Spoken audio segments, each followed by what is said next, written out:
instrumentong ginagamit sa Pilipinas. Ito ay makikita karamihan sa bandang norte ng Pilipinas.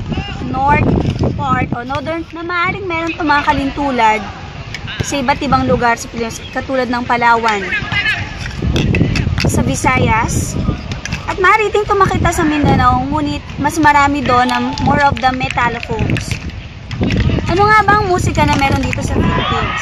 Philippines, we have instruments influenced by the Spaniards, that we can call it as the Western and American influences, that we call it orchestra. That we have 4 classifications like percussion instruments, string, wind, and brass wind instruments. Dahil ang Pilipinas ay kasama sa Asia, meron din tayong pwede i-consider na mga classification of instruments, and we call it aerophones, idiophones, chordophones. These are the 4 classifications that we can consider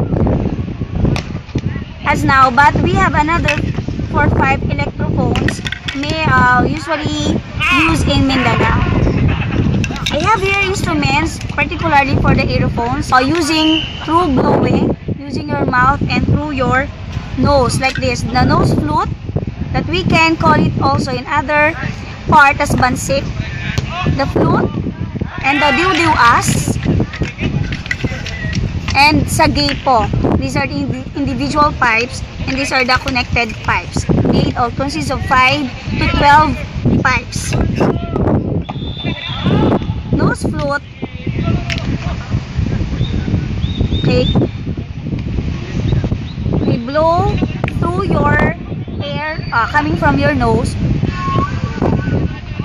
Okay, function in northern part as for the courtship of the, particularly for the men, and will used by 6 people, different lengths, different patterns.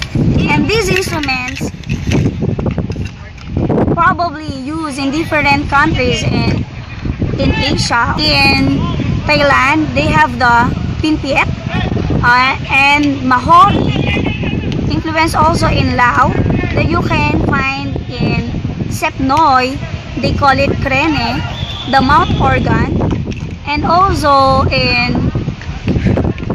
Myanmar, the Haiwain, they call it ne, use the flute, and also in Gamelan, they have also the ribbon flute, used in Gamelan for the female voice, they call it pesinde.